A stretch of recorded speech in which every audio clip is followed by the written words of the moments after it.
what have I here? A patch of red swag moss studded by a tiny little Seleginella in the center, and a lonely glass jar from my kitchen, which basically never got to fulfill its purpose of containing grains, so I decided to turn it into a terrarium. These, ladies and gentlemen, are the stars of the show. I have some VFTs and a Drosera.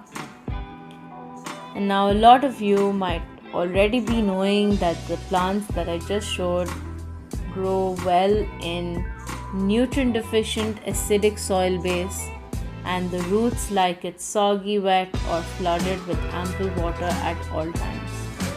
Not to forget, these plants love a full, bright sunlight with which they not only photosynthesize but also retain bright colors, attracting insects and small animals into their traps.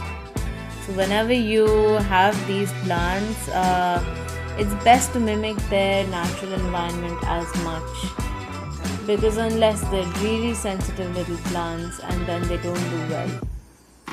Oh, and please do not pick these plants out of the environment. You could just get it from somebody who's already growing or culturing them.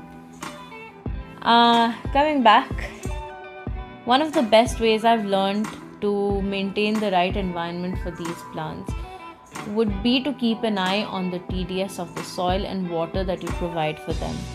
I personally prefer not to ever exceed a TDS beyond 25. In fact, the soil I've put in here has a TDS of 12. It's a mix of perlite, peat moss, and sand. And the water that I'm spraying into it is rainwater, which has another TDS somewhere between 5 to 8. Except I've made one mistake, which is I trusted the sunlight and I kept these plants outside. And it has been really gloomy almost all year round, resulting in these beautiful plants to lose their vibrant red or pink tinge. So I'm going to move them under the grow light for a couple of days now. And you could take a learning from me or experiment out yourself, whatever suits you. I'll come back with another update soon again. Until then, take care and bye bye.